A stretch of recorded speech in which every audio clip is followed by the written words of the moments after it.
أعوذ بالله من الشيطان الرجيم إن أول بيت وضع للناس للذي ببكة مباركا وهدى للعالمين. ഏറെ പ്രേം നിറഞ്ഞവരെ, അസ്സലാമു അലൈക്കും വറഹ്മത്തുള്ളാഹി വബറകാതുഹു.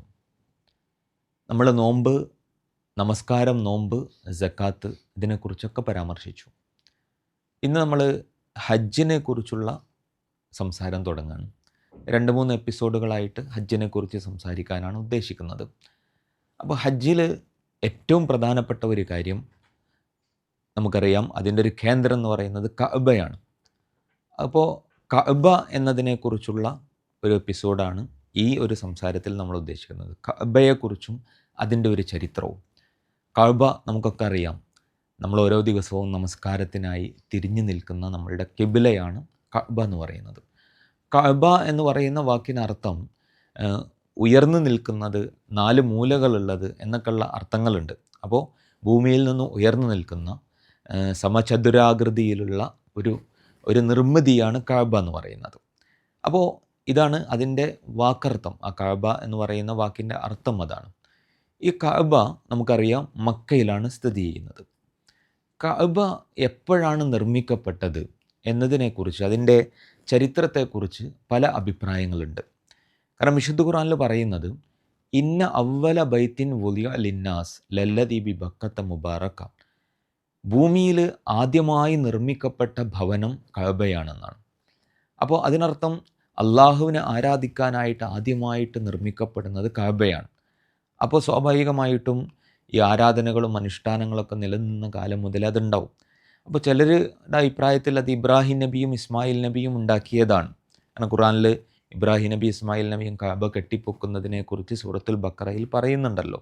വൈദി യർഫഉ ഇബ്രാഹിമുൽ ഖവാഇദ മിനൽ ബൈത്ത് വ ഇസ്മായിൽ എന്ന് പറഞ്ഞിട്ട് അവർ കഅബ ഉണ്ടാക്കുന്നുണ്ട്. അപ്പോൾ ഇബ്രാഹിം നബിയാണ് ഉണ്ടാക്കിയത് എന്നാണ് വീക്ഷണം.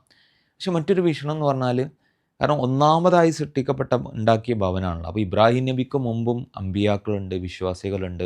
അപ്പോൾ അവർക്കൊക്കെ ആരാധനകളും അനുഷ്ഠാനങ്ങളൊക്കെ ഉണ്ടായിട്ടുണ്ടാവും. അപ്പോൾ അതിന് മുമ്പ് കഅബ ഉണ്ടായിട്ടുണ്ടാവണം. അപ്പോൾ ആ വീക്ഷണത്തിൽ മറ്റൊരു അഭിപ്രായം, ഇത് ആദം നബിക്കും മുമ്പേ മലക്കുകളാൽ ഭൂമിയിൽ നിർമ്മിക്കപ്പെട്ടതാണ്. ഇത് ഭൂമിയിൽ മനുഷ്യവാസമൊക്കെ ആരംഭിക്കുന്നതിന് മുമ്പേ മലക്കുകളെ കൊണ്ട് അള്ളാഹു സുബ്ഹാനഹു വ തആല ഭൂമിയിൽ നിർമ്മിച്ചതാണ് കഅബ എന്നതാണ് മറ്റൊരു അഭിപ്രായം. മൂന്നാമത്തെ ഒരു അഭിപ്രായം, ആദം നബിയുടെ കാലത്താണ് നിർമ്മിക്കപ്പെട്ടത് എന്നും അഭിപ്രായമുണ്ട്. അപ്പോൾ ഏതായാലും ഇതിൽ ഏത് സമയത്താണെന്ന് കൃത്യമായിട്ട് പറയാൻ നമുക്ക് അങ്ങനെ തെളിവുകളില്ല. അതുകൊണ്ട് ഈ 3 അഭിപ്രായങ്ങളുണ്ട്. അതിൽ കുറച്ചുകൂടി പിന്നെ ഇബ്രാഹിം നബി അലൈഹിസ്സലാം നിർമ്മിച്ചതാണ് എന്നതിനേക്കാൾ അതിന് മുമ്പേ നിർമ്മിക്കപ്പെട്ടതാണ് എന്നതാണ് കുറച്ചുകൂടി ഖുർആനിൻ്റെ സൂചനകൾ എന്നൊക്കെ നമ്മൾ മനസ്സിലാവുന്നത്. കാരണം അതിൻ്റെ ഒരു പ്രധാനപ്പെട്ട സൂചന എന്ന് പറയുന്നത്, ഇബ്രാഹിം നബി അലൈഹിസ്സലാം കഅബ ഉണ്ടാക്കുന്നതിന് മുമ്പ് ഇസ്മായിൽ നബിയെ, കുഞ്ഞു ഇസ്മായിൽ നബിയെയും ഹാജറ ബീവിയെയും മക്കയിൽ കൊണ്ടുപോയി താമസിപ്പിക്കുന്നുണ്ട് അള്ളാഹുവിൻ്റെ നിർദ്ദേശപ്രകാരം. അങ്ങനെ താമസിപ്പിക്കുന്ന സമയത്ത് ഇബ്രാഹിം നബി നടത്തുന്ന ഒരു പ്രാർത്ഥന ഉണ്ട്. അതിൽ റബ്ബി ഇന്നി അസ്കൻതു മിൻ ദുരിയതി ബിവാദിൻ ഗൈറി ദി സറഇൻ ഇൻദ ബൈത്തിക്കൽ മുഹറം എന്ന് പറയുന്നുണ്ട്. അന്ന് കഅബ ഉണ്ടാക്കിയിട്ടില്ല. അപ്പോൾ കഅബ ഉണ്ടാക്കുന്നതിന് മുമ്പ് ഇബ്രാഹിം നബി പറയാം, നിൻ്റെ ഭവനത്തിനടുത്ത് ഞാൻ അവരെ താമസിപ്പിച്ചിരിക്കുന്നു എന്നാണ്. അപ്പോൾ അത് വെച്ചിട്ട് ചില പണ്ഡിതന്മാർ പറയുന്നുണ്ട്, അപ്പോൾ നിൻ്റെ ഭവനത്തിനടുത്ത് എന്ന് പറയണമെങ്കിൽ അവിടെ മുമ്പ് ഒരു ഭവനം ഉണ്ടായിട്ടുണ്ടാവണമല്ലോ. അപ്പോൾ അള്ളാഹു നിർദ്ദേശം പറഞ്ഞിട്ടുണ്ടാവും അവിടെ കൊണ്ടുപോയി താമസിപ്പിക്കുന്നത്, അവിടെയാണ് അള്ളാഹിൻ്റെ ഭവനം ഉണ്ടായിരുന്നത്. അത് പിന്നെ തകർന്നു പോയതായിരിക്കും. അങ്ങനെ ഇബ്രാഹിം നബി ഇസ്മായിൽ നബി പിന്നെ എന്ത് ചെയ്തതാണ്, അതിൻ്റെ അടിത്തറ അവിടെ ഉണ്ടായിരുന്നു. ആ ഭവനത്തിൻ്റെ കഅബയുടെ അടിത്തറ അവിടെ ഉണ്ടായിരുന്നു. അവിടെ നിന്ന് പിന്നീട് ഇബ്രാഹിം നബി ഇസ്മായിൽ നബിയും കൂടി അത് കെട്ടിപ്പൊക്കി ഉണ്ടാക്കിയതാണ് എന്നതാണ് അതിൻ്റെ ചരിത്രം പറയുന്നത്. കഅബയുമായി ബന്ധപ്പെട്ട് മറ്റൊന്ന് മക്കാമു ഇബ്രാഹിം എന്ന് പറയും. മക്കാമു ഇബ്രാഹിം എന്ന് പറഞ്ഞാൽ കഅബ ഉണ്ടാക്കുന്ന സമയത്ത് ഇതിങ്ങനെ ഉയരം കൂടുന്നതിനനുസരിച്ച് കയറി നിൽക്കാൻ വേണ്ടിയിട്ടൊരു കല്ലുണ്ടായിരുന്നു. ആ കല്ലിൽ കയറി നിന്നിട്ടായിരുന്നു ഇബ്രാഹിം നബി ഇത് പടുത്തു ഉയർത്തിയത്. അങ്ങനെ ആ കഅബ ഉണ്ടാക്കി കഴിഞ്ഞപ്പോൾ ആ കല്ല് കഅബയുടെ വാതിലിൻ്റെ അവിടെ വെച്ചിരുന്നു. അതിൽ ഇബ്രാഹിം നബിയുടെ കാൽപാദങ്ങൾ പതിഞ്ഞിരുന്നു. അതിൽ ഇങ്ങനെ കയറി നിന്ന് അതുകൊണ്ട് കാൽപാദങ്ങൾ പതിഞ്ഞിരുന്നു എന്നാണ്. ആ കല്ല് അവിടെ തന്നെ ഉണ്ടായിരുന്നു കഅബയുടെ വാതിലിൻ്റെ അടുക്കെ. അള്ളാഹിൻ്റെ റസൂൽ സല്ലല്ലാഹു അലൈഹി വസല്ലം ഉള്ള കാലത്തൊക്കെ അതുണ്ട്. പിന്നീട് ഉമർ റളിയല്ലാഹുവിൻ്റെ കാലത്താണ് തൊവാഫ് ചെയ്യുന്നതിനൊക്കെ ഒരു ബുദ്ധിമുട്ട് ആ കല്ല് അവിടെ ഉണ്ടായപ്പോൾ ഉണ്ടായപ്പോൾ അതിനെ കുറച്ച് അപ്പുറത്തേക്ക് മാറ്റി സ്ഥാപിക്കുകയും പിന്നീട് അതിനെ പിന്നീട് വന്ന രാജാക്കന്മാരതിനെ ഒരു സ്തൂപത്തിനുള്ളിലാക്കി, ഒരു പളുങ്കു രൂപത്തിൻ്റെ ഒരു ഗ്ലാസ്സിനുള്ളിലകത്താക്കി വെച്ചിട്ടുണ്ട്. ഇപ്പോൾ കഅബയിലൊക്കെ പോയവർക്ക് അറിയാൻ കഴിയും, അവിടെ മക്കാം ഇബ്രാഹിം എന്ന് പറഞ്ഞിട്ട് ഒരു ഭാഗമുണ്ട്. അപ്പോൾ അതിൻ്റെ അപ്പുറത്ത് കൂടെയാണ് നമ്മൾ അതിൽ ആ ഒരു ഭാഗത്തു കൂടെ ഒക്കെ തവാഫ് ചെയ്യുമ്പോൾ അത് കാണാൻ കഴിയും. മക്കാം ഇബ്രാഹിമാണ് ഒന്ന്. മറ്റൊന്ന് അതിൽ ഹജറുൽ അസ്വദ്, കഅബയുടെ പ്രധാനപ്പെട്ട ഒരു ഭാഗമാണ് ഹജറുൽ അസ്വദ്. ഹജറുൽ അസ്വദ് എന്ന് പറഞ്ഞാൽ കറുത്ത കല്ല് എന്നാണ് അതിൻ്റെ അർത്ഥം. അപ്പോൾ ഈ ഹജറുൽ അസ്വദിൻ്റെ ഒരു ചരിത്രം പറയുന്നത് അത് കഅബ നിർമ്മാണത്തിൻ്റെ വേളയിൽ സ്വർഗത്തിൽ നിന്ന് കൊണ്ടുവന്ന കല്ലാണെന്നാണ്. ഹദീസുകളിലൊക്കെ അതിനെക്കുറിച്ചുള്ള സൂചന ഉണ്ട്.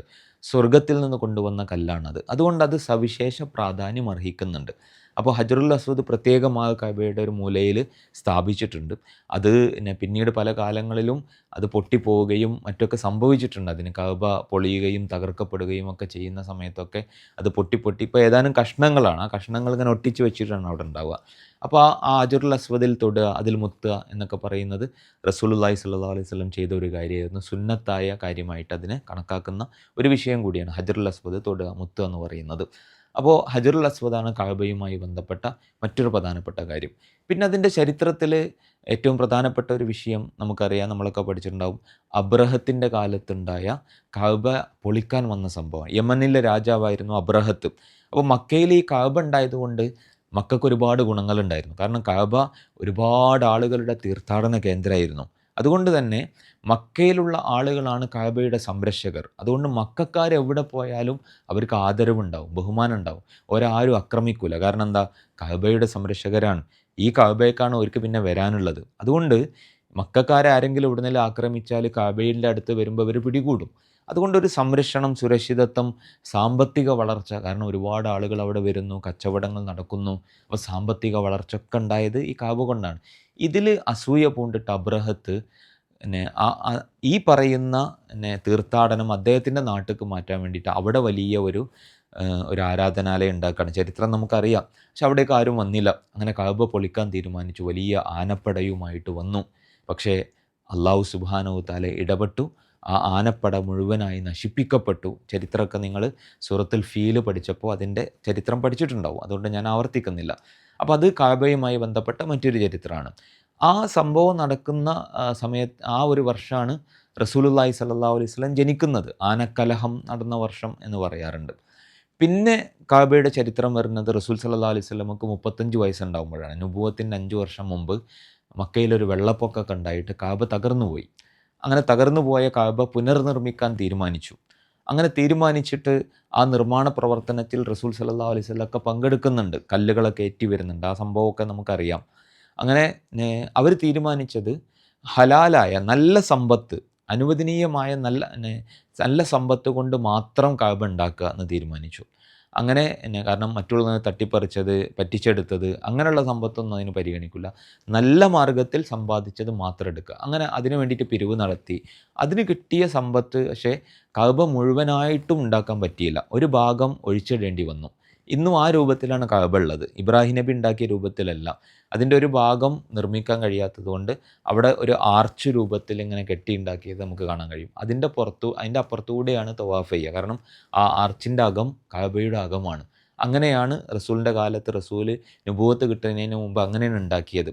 അപ്പോൾ ഹജറുൽ അസ്വദ് വെക്കുന്ന സമയത്ത് ആരാ വെക്കുക എന്നൊക്കെ ചോദിച്ച് തർക്കം ഉണ്ടാവുകയും അങ്ങനെ റസൂൽ സല്ലല്ലാഹു അലൈഹി വസല്ലം വന്ന് അത് പരിഹരിച്ച സംഭവമൊക്കെ നമുക്കറിയുണ്ടാവും. എല്ലാ ഗോത്രത്തിൻ്റെയും ആളുകൾ ഒരു തുണിക്കഷ്ണത്തിൽ അത് വെച്ച് അതിൻ്റെ 4 മൂല പിടിച്ച് അത് പൊന്തിച്ച് വെച്ച ചരിത്രമൊക്കെ ഉണ്ട്. ഏതായാലും പിന്നീട് റസൂൽ സല്ലല്ലാഹു അലൈഹി വസല്ലമക്ക് നുബുവത്തൊക്കെ കിട്ടി. അങ്ങനെ മക്ക വിജയത്തോടു കൂടി കഅബയിൽ നിന്ന് വിഗ്രഹങ്ങളൊക്കെ ഒഴിവാക്കി. അന്ന് വിഗ്രഹങ്ങളൊക്കെ മക്കക്കാർ വെച്ച് പൂജിച്ചിരുന്നു. അതൊക്കെ ഒഴിവാക്കി ഏകദൈവ വിശ്വാസത്തിന് വേണ്ടി മാത്രമായിട്ട് അത് ശുദ്ധീകരിച്ചു.